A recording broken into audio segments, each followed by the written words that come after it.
Para liquidar a las naciones, lo primero que se hace es quitarles la memoria. Se destruyen sus libros, su cultura, su historia.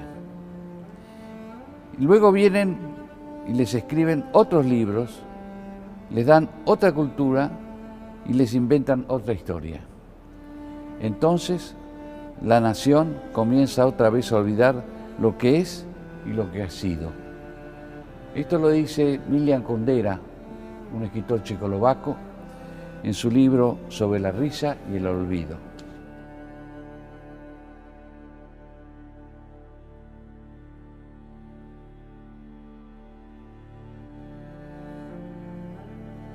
Soy Juan Bautista, ustedes me conocen como el Tata Joffre.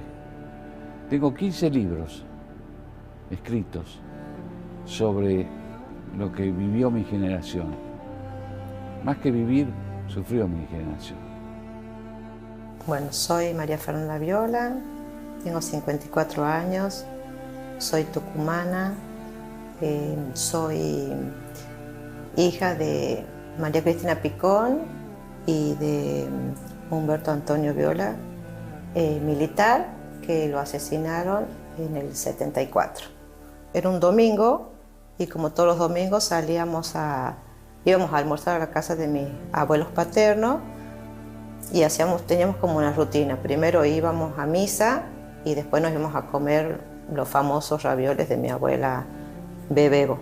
Cuando llegamos a la casa de mis abuelos paternos, mi mamá, que cursaba un embarazo de 5 meses, baja a abrir la puerta del portón para que entrara el auto de mi papá y bueno, comenzaron las estampidas, tiros.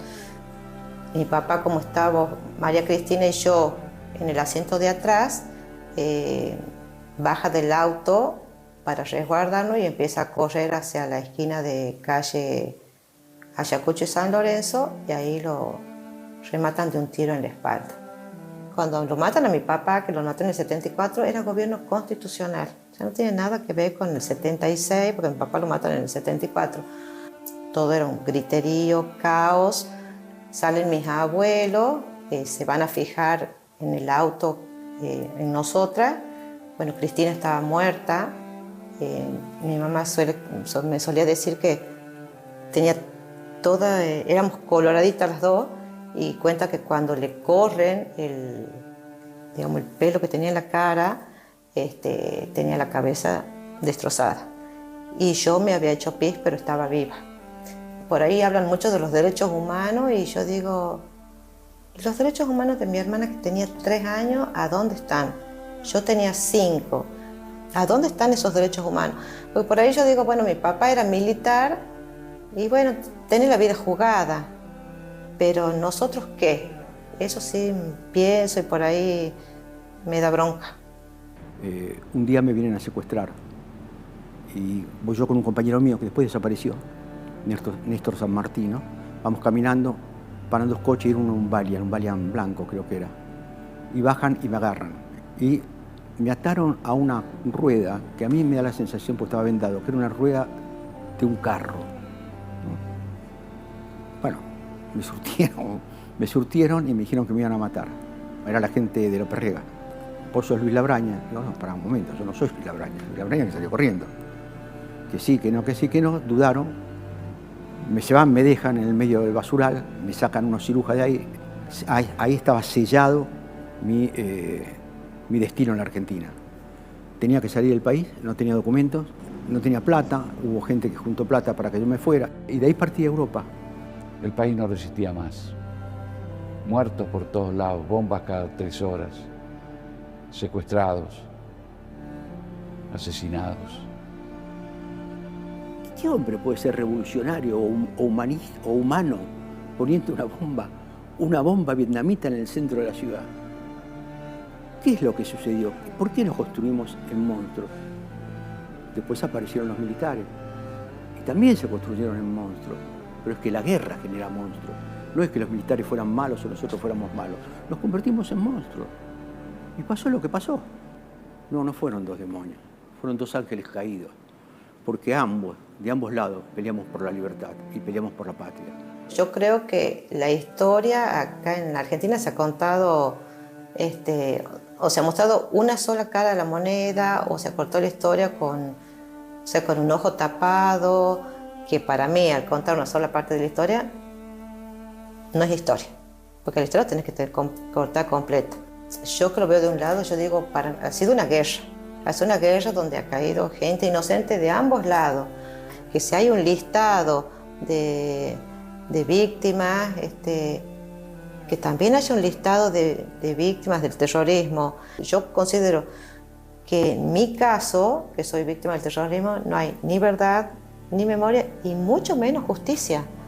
No se contó de manera completa la historia por varias razones. Lastimosamente se hizo por plata. El secretario de Derechos Humanos era Eduardo Luis Duhalde, que junto con su socio en el estudio Rodolfo Ortega Peña eran los abogados del ERP. Y se hizo por plata, porque hubo un reconocimiento a quienes habían destrozado la Argentina o a quienes iban a destrozar la Argentina y se quedaron con mucho dinero. Cifras enormes de aquel entonces y de hoy. Estamos hablando de $200.000 para cada uno. No era gratis esto que se hacía. Los organismos de derechos humanos de la nación cobraban el diezmo por la plata que se daba.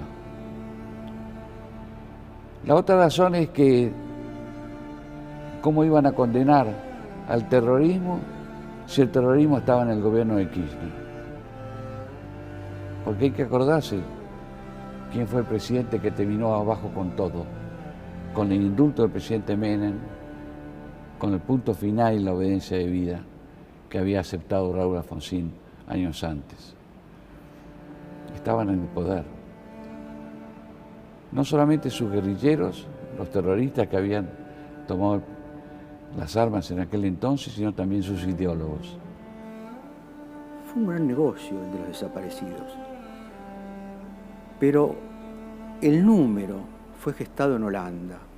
Me acuerdo que fuimos a ver a las mujeres del primer ministro y algunas diputadas para pedirle dinero para las madres de Plaza de Mayo, que habían venido porque querían poner un local, una casita, no sé, para reclamar a sus hijos.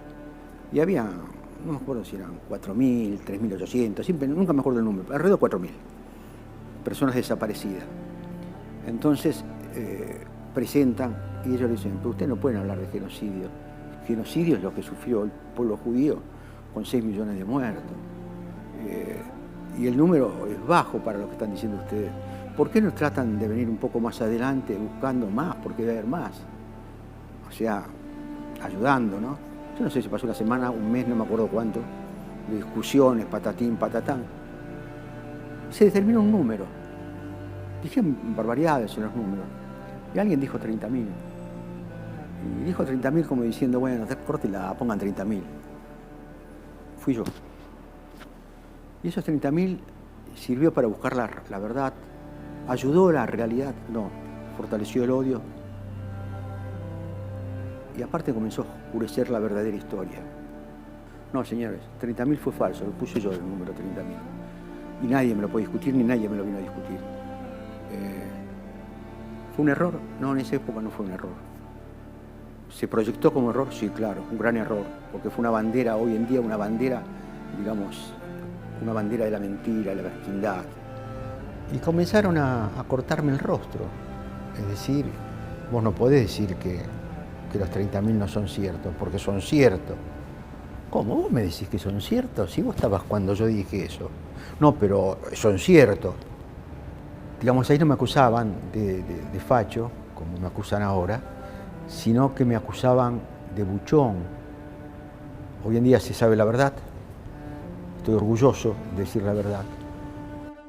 Mientras en el Estado los Kirchner se habían prohibido hasta los actos que hacían en homenaje a mi papá en el cementerio.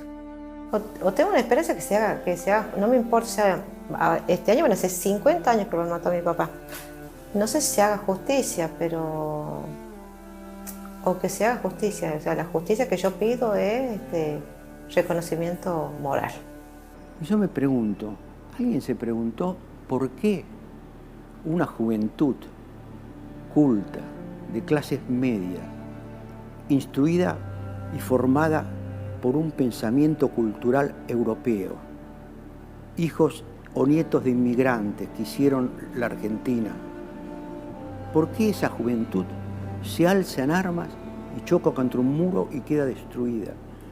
¿Qué lleva a esa juventud a la guerra, a la muerte, al sacrificio? ¿Qué ideales? Entonces hay dos cosas, la influencia soviética por un lado y la influencia de Perón y Castro por el otro lado.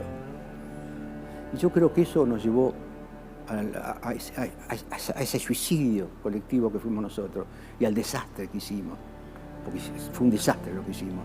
Ha sufrido mi familia, han sufrido muchas familias, pero creo que el dolor que tenía mi mamá por la pérdida de mi hermana no lo recupero más. Ella siempre decía, cuando vos perdés un hijo, así vengan 20 detrás de ese hijo, ese lugar de ese hijo queda vacío para toda la vida. Y yo creo que sí, que con la verdad completa se van a sanar muchas heridas. Tenemos que tratar de reconstruir a la Argentina. Yo creo que la Argentina tiene que poner un manto final, tiene que enterrar el féretro de esos años, pero para eso hay cosas que son necesarias, es decir, equiparar. Tendrían que, aunque yo no esté de acuerdo, porque no lo hice yo, tendrían que indemnizar a las víctimas, digamos, de la palabra, que es una palabra que me molesta, pero de la subversión. Se pueden sanar y curar las heridas del pasado. Entonces, la mejor manera que podríamos encontrarnos todos argentinos el 25 de mayo es que nos demos la mano y miremos todos juntos para adelante, con diferencias, pero miremos para adelante.